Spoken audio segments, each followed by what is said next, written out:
Side फार्मालाइन। आज के इस वीडियो में हम बात करने वाले हैं एम फार्मा फार्माकोलॉजी के subject pharmacological and toxicological screening method second के बारे में। आज की इस वीडियो में हम स्क्रीनिंग मेथड सेकंड के टॉपिक सेफ्टी फार्माकोलॉजिकल स्टडी के बारे में बात करेंगे।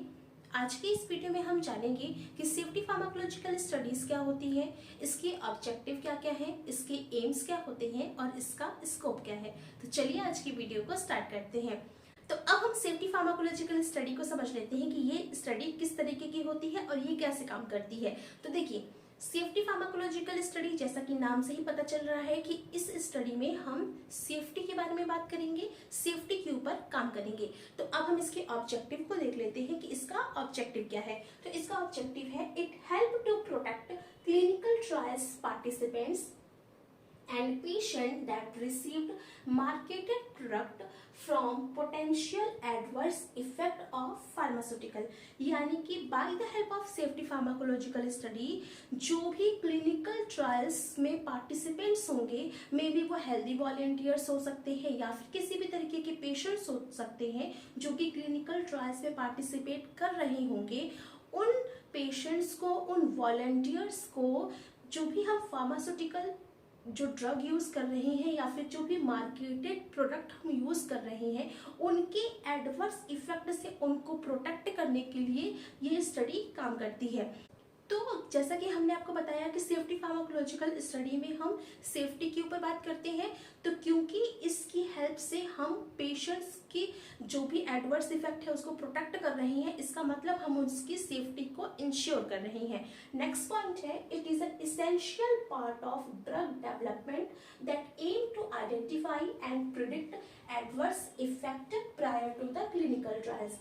ये जो सेफ्टी फार्माकोलॉजिकल स्टडी है ये एक तरीके का इसेंशियल ड्रग डेवलपमेंट का पार्ट होता है, और ये जो ड्रग डेवलपमेंट का पार्ट है, ये जो हमारी स्टडी है, इसकी हेल्प से हम उन सभी एडवर्स इफेक्ट को आइडेंटिफाई कर पाते हैं prior to the clinical trials. यानी क्लिनिकल ट्रायल्स की स्टेप के पहले ही हम उस ड्रग की, जिसकी हम सेफ्टी फार्माकोलॉजिकल स्टडी कर रहे हैं, उसके एडवर्स इफेक्ट को आइडेंटिफाई कर पाते हैं, उसको डिटेक्ट कर पाते हैं।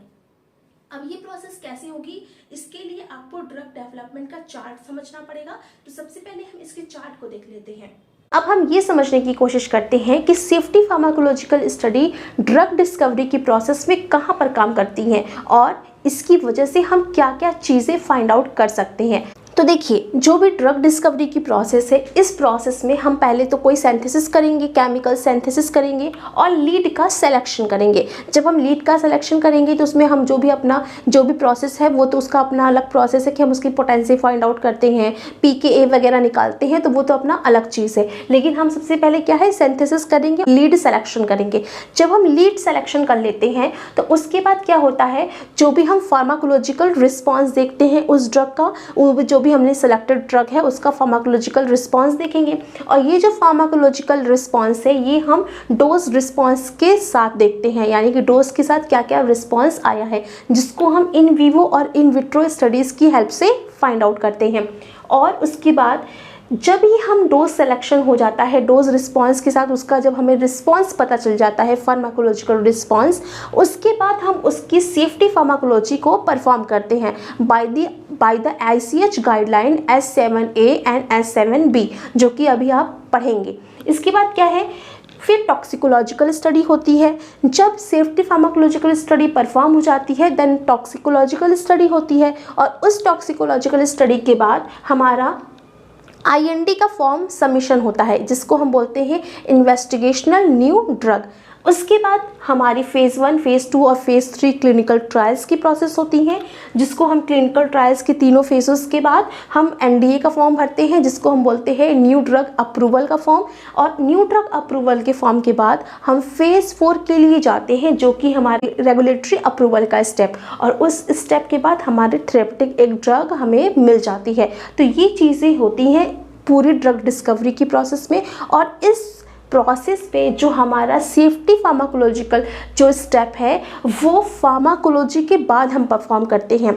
इसीलिए जब हम सेफ्टी फार्माकोलॉजी करते हैं तो वो हमें वो सारी adverse effect, pharmacodynamics adverse effect find out करने में हेल्प करती है, जो कि क्लिनिकल ट्रायल्स के समय पेशेंट के अंदर आ सकते हैं। तो इस तरीके से ये हमारा सेफ्टी में हेल्प करता है। अब आप इसका स्क्रीनशॉट ले सकते हैं। तो जैसा कि आपने देखा कि जो भी हमारी सेफ्टी फार्माकोलॉजिकल स्टडी है, ये स्टडी हम क्लिनिकल ट्रायल से पहले परफॉर्म करते हैं और इसी की वजह से हम पहले ही उन सभी एडवर्स इफेक्ट को आइडेंटिफाई कर पाते हैं जो कि हमें क्लिनिकल ट्रायल्स के समय हो सकते थे। तो इसीलिए हम इसको प्रायरली आइडेंटिफाई कर पा रहे हैं। नेक्स्ट पॉइंट क्या है? Identify potential undesirable pharmacodynamic effect on physiological function in relation to exposure in therapeutic range and above। क्योंकि जो हमारी सेफ्टी फार्माकोलॉजिकल स्टडी है, इसकी हेल्प से हम जो भी undesirable, potentially undesirable pharmacodynamic effect होंगे। फार्माकोडायनेमिक इफेक्ट का मतलब क्या है?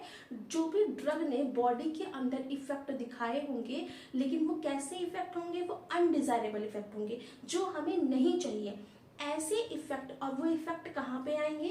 वो इफेक्ट आएंगे फिजियोलॉजिकल फंक्शंस, यानी जो भी हमारे बॉडी की वाइटल ऑर्गन है उसकी फिजियोलॉजी पे क्या ड्रग ने अनडिजायरेबल, अनवांटेड इफेक्ट दिखाया है, इसको आइडेंटिफाई करने में ये हमारा सेफ्टी फार्माकोलॉजिकल स्टडी हेल्प करता है। अब ये जो अनडिजायरेबल इफेक्ट आया है, ये डिपेंड कर सकता है कि हमने ड्रग को उसकी थेरेपेटिक रेंज पे यूज किया है तब हमें वो अनडिजायरेबल इफेक्ट आया है, या फिर हमने उसके अबव उसकी अमाउंट को यूज किया है तब ये अनडिजायरेबल इफेक्ट उसके फिजियोलॉजिकल इफेक्ट पे पड़ा है। तो ये हम इसकी हेल्प से आइडेंटिफाई करते हैं। नेक्स्ट पॉइंट है safety pharmacological study described in ICH S7A and ICH S7B guidelines. मतलब कि जब भी हम सेफ्टी फार्माकोलॉजिकल स्टडी की बात करेंगे तो ये हमारी ICH की गाइडलाइन के S7A और S7B को फॉलो करते हैं, उसी के अंदर ये गाइडलाइन हमारी आती है। नेक्स्ट पॉइंट है according to the ICH S7A guideline, यानी कि इस गाइडलाइन के अंतर्गत हम क्या काम करेंगे? तो सेफ्टी फार्माकोलॉजिकल स्टडी 3 काम करती है। पहली चीज क्या करती है? Identify undesirable pharmacodynamic properties of the substance, यानी कि जो भी हमारी ड्रग है जिसकी हमें सेफ्टी फार्माकोलॉजिकल स्टडी को परफॉर्म करना है, उस ड्रग ने क्या अनडिजायरेबल फार्माकोडायनेमिक इफेक्ट दिखाया है, इसको आइडेंटिफाई करने में ये हमारी स्टडी हेल्प करेगी। नेक्स्ट क्या है? By the help of safety pharmacological study हम इवेल्युएट करते हैं। क्या इवेल्युएट करते हैं? Adverse pharmacodynamic and physiological effect, pathophysiological effect, यानी कि इसकी हेल्प से हम जो भी हमारी अनडिजायरेबल जो इफेक्ट आ रहे होंगे, जो भी एडवर्स इफेक्ट आ रहे होंगे, तो एडवर्स फार्माकोडायनेमिक इफेक्ट क्या आए हैं उसको इवेल्युएट करेंगे, और पैथोफिजियोलॉजिकल इफेक्ट क्या आए हैं उसको इवेल्युएट करेंगे, यानी कि कैसे वो इफेक्ट आया है और वो इफेक्ट जो है वो किस तरीके से आया है, इस चीज को इवेल्युएट करने में भी हमारी ये स्टडी हेल्प करती है। नेक्स्ट पॉइंट क्या है? Investigate the mode of action of adverse pharmacodynamic effect. मतलब क्या है कि by the help of safety pharmacological studies हम ये आइडेंटिफाई करते हैं कि जो भी हमारे ड्रग जिसने एडवर्स फार्माकोडायनेमिक इफेक्ट दिखाया है, उस चीज का मोड ऑफ एक्शन क्या है। मतलब क्या है कि इसकी हेल्प से हम हर तरीके की स्टडी को परफॉर्म कर रहे हैं, हम आइडेंटिफाई ये कर रहे हैं कि किस तरीके का एडवर्स इफेक्ट आएगा, उसकी क्या उस एडवर्स इफेक्ट आने का क्या कारण है और उसने किस तरीके से वो एडवर्स इफेक्ट क्रिएट किया है। इन तीनों ही चीजों को फाइंड आउट करने में हमारी ये सेफ्टी फार्माकोलॉजिकल स्टडी काम करेगी। मोड ऑफ एक्शंस का मतलब क्या होगा कि किस तरीके से उस ड्रग ने जाकर के बॉडी में साइड इफेक्ट क्रिएट किया, किस तरीके से रिसेप्टर पे बाइंडिंग हुई, किस तरीके से उससे साइड इफेक्ट क्रिएट किया। इन्हीं चीजों को आइडेंटिफाई करने में ये हमारी स्टडी हेल्प करती है। नेक्स्ट पॉइंट है स्कोप। क्या स्कोप है? मतलब कि हम कहाँ पर सेफ्टी फार्माकोलॉजिकल स्टडी को परफॉर्म करेंगे। तो सबसे पहली चीज है apply to the new chemicals and biotechnological derived product, यानी ऐसा कोई प्रोडक्ट जो न्यू है, ऐसा कोई न्यू प्रोडक्ट है जिसको हमने पहले इस्तेमाल नहीं किया है, लेकिन अब हम उसको इस्तेमाल करना चाहते हैं, यूज में लाना चाहते हैं, हम उसको एज अ ड्रग इस्तेमाल करना चाहते हैं, या फिर ऐसा कोई भी बायोटेक्नोलॉजिकल प्रोडक्ट है जिसकी अभी अभी रिसर्च हुई है, तो क्योंकि उसकी हमारे पास सेफ्टी फार्माकोलॉजिकल स्टडी नहीं होगी, उसका कोई सेफ्टी पैरामीटर हमारे पास नहीं होगा, तो उस केस में हम इस तरीके की स्टडी को परफॉर्म करते हैं। सेकेंड क्या है, apply to the marketed pharmaceuticals, यानी कि ऐसी ड्रग्स जो ऑलरेडी मार्केटेड हो रही हैं, लेकिन फिर भी हम उसका स्टडी ये वाली परफॉर्म करेंगे, सेफ्टी फार्माकोलॉजिकल स्टडी परफॉर्म करेंगे। कब कब परफॉर्म करेंगे, जब उसने कोई एडवर्स ड्रग रिएक्शन क्रिएट की हुई, कोई new adverse drug reaction create की हो, नेक्स्ट न्यू पेशेंट पॉपुलेशन पे हम उस ड्रग को इस्तेमाल कर रहे हो, या फिर हम कोई एक नया रूट ऑफ ड्रग एडमिनिस्ट्रेशन करवा रहे हो, तो उस केस में भी हमें उस ड्रग की सेफ्टी फार्माकोलॉजिकल स्टडी परफॉर्म करनी है। मतलब मान लीजिए कोई ड्रग अगर ओरली रूट से दी जाती है, हम चाहते हैं कि हम उसका आईवी रूट दें, तो हमें उसका ये स्टडी परफॉर्म करना पड़ेगा। इसी तरीके से और भी रूट्स हैं जिसके लिए अगर हमने करंट रूट को चेंज करके दूसरा रूट फॉलो करना है, तो हमें उसकी ये स्टडी परफॉर्म करनी पड़ेगी और ये देखना पड़ेगा कि हमारी ड्रग सेफ है या नहीं है। यहाँ पर भी न्यू ड्रग्स है तो वो सेफ है या नहीं है, उसके लिए हमें परफॉर्म करना है। कोई भी नया बॉटनिकल, कोई भी नया बायोटेक्नोलॉजिकल प्रोडक्ट है तो वो भी सेफ है या नहीं है ह्यूमंस के लिए, उसके लिए हम इसको परफॉर्म करेंगे। नेक्स्ट पॉइंट है एम। क्या एम होता है सेफ्टी फार्माकोलॉजिकल स्टडी का, तो देखिए, टू कैरेक्टराइज द पीके यानी कि pharmacokinetics and pharmacodynamics relationship of adverse effect using continuously evaluating methodology.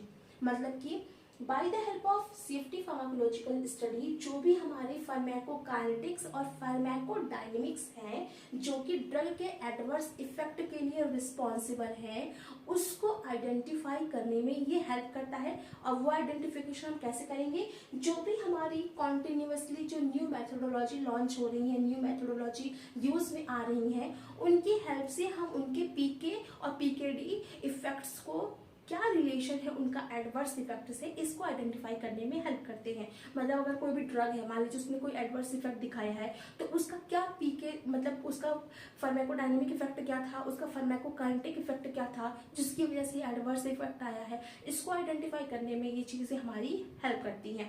Next point क्या है, selection of the safety pharmacology. मतलब कि हम कैसे किसी भी ड्रग का सेफ्टी फार्माकोलॉजिकल स्टडी परफॉर्म जब हमें करना है तो हम कैसे सिलेक्शन करेंगे, क्या डिजाइनिंग करेंगे, क्या क्या माइंड में रख के हम किसी भी ड्रग का सेफ्टी फार्माकोलॉजिकल स्टडी परफॉर्म करेंगे। तो ये बहुत ही इंपॉर्टेंट स्टेप है कि जब हमें किसी भी ड्रग की सेफ्टी फार्माकोलॉजिकल स्टडी करनी है तो हमारे पास क्या माइंड में होना चाहिए कि हमें किस तरीके से उसका सेफ्टी पैरामीटर चेक करना है। तो इसमें क्या है, क्योंकि हम ये सभी जानते हैं कि जो फार्माकोलॉजिकल इफेक्ट्स होते हैं वो डिपेंड करते हैं अपॉन देयर, जो भी हमारा प्रॉपर्टीज होगा टेस्ट सब्सटेंस का उस पे, यानी कि अगर कोई ड्रग सब्सटेंस है, टेस्ट सब्सटेंस है, अगर उसका काम जो है कार्डियक में उसका स्टिमुलेंट का काम है तो वो उसी तरीके का अपना थेरेप्यूटिक रिस्पॉन्स दिखाएगा। अगर उसका डिप्रेसेंट का काम है कार्डियक पे तो वो उसी तरीके का डिप्रेसेंट इफेक्ट दिखाएगा। तो उसका थेरेप्यूटिक इफेक्ट प्रोपोर्शनल किसके है, उसके थेरेप्यूटिक टेस्ट सब्सटेंस के नेचर पे डिपेंडेंट है। तो ये बेसिक फंडा ही जो है इसको हम ले करके चलते हैं जब भी हम कोई भी सेफ्टी फार्माकोलॉजिकल स्टडी को डिजाइन करते हैं। अब देखिए, जो पहला हमारा डिजाइनिंग का क्राइटेरिया है वो ये है कि मोड ऑफ एक्शन, मतलब मोड, किस तरीके से हमारे ड्रग का मोड ऑफ एक्शन क्या है। तो वो जो ड्रग है, मान लीजिए कोई XYZ कोई भी ड्रग है, उसका जो भी मोड ऑफ एक्शन है वो ये सजेस्ट कर सकता है कि उसका क्या फ्यूचर में एडवर्स इफेक्ट आ सकता है। जैसे कि क्या है, देखिए, जैसे कि एग्जाम्पल के तौर पे प्रो एरिथमिक जो ड्रग्स होती हैं, प्रो एरिथमिया जो है वो एरिथमिक ड्रग्स का साइड इफेक्ट होता है। तो pro arrhythmia is a common in anti arrhythmic drug. तो अगर कोई ऐसी ड्रग है जिसका प्रो, जो कि एरिथमिया की ड्रग है, तो उसमें प्रो एरिथमिया आने के चांसेस हो सकते हैं, क्योंकि जो उसका मोड ऑफ एक्शन है वो है अरिथमिया के रिगार्डिंग उसका मोड ऑफ एक्शन है। तो जो भी अरिथमिया की ड्रग्स होती हैं, एंटी अरिथमिक ड्रग्स होती हैं, वो ड्रग्स प्रो अरिथमिया कॉज करती हैं। तो यहाँ पे क्या है, मोड ऑफ एक्शन जो है वो रिलेटेड है, किस चीज के रिलेटेड है, उनके एडवर्स इफेक्ट से रिलेटेड है। तो पहला तो पॉइंट ये है। नेक्स्ट पॉइंट है एडवर्स इफेक्ट। जो भी एडवर्स इफेक्ट आ रहा है वो क्या है, associated with the chemical and therapeutic class.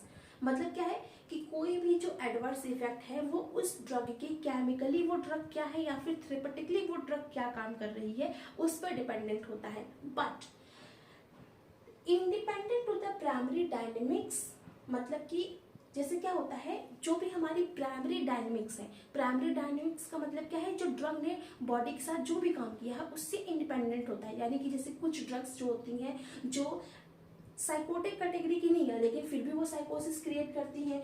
कोई ड्रग जो है वो क्यूटी इंटरवल मतलब जो हर्ट की नहीं है लेकिन फिर भी वो क्यूटी प्रोलॉन्गेशन कॉज करती हैं। तो ये चीज़ें जो हैं, जो ऐसा भी होता है कि कुछ वो अपनी केमिकल और थेरेप्यूटिक क्लास के रिगार्डिंग तो काम करेगा लेकिन उनका मेन फार्माकोडायनेमिक्स इफेक्ट है उसके वो विपरीत काम करेंगे। तो नेक्स्ट पॉइंट ये है। थर्ड पॉइंट क्या है, adverse effect related to the ligand binding.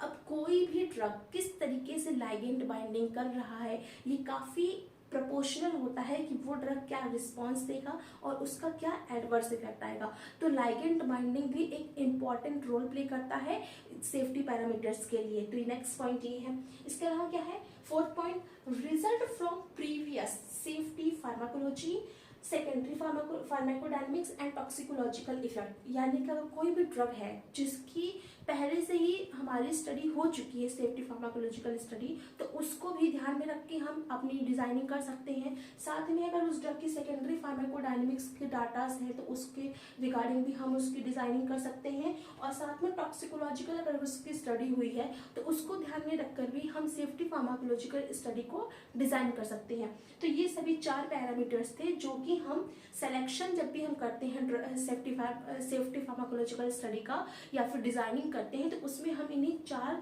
चीजों को ध्यान में रख के हमें डिजाइनिंग करनी होती है और सिलेक्शन करना होता है कि हमें किस तरीके से क्या क्या सेफ्टी पैरामीटर्स को चेक करना है। तो आई होप आज का ये वीडियो आप सभी को समझ में आया होगा। अब आप इसका स्क्रीनशॉट ले सकते हैं।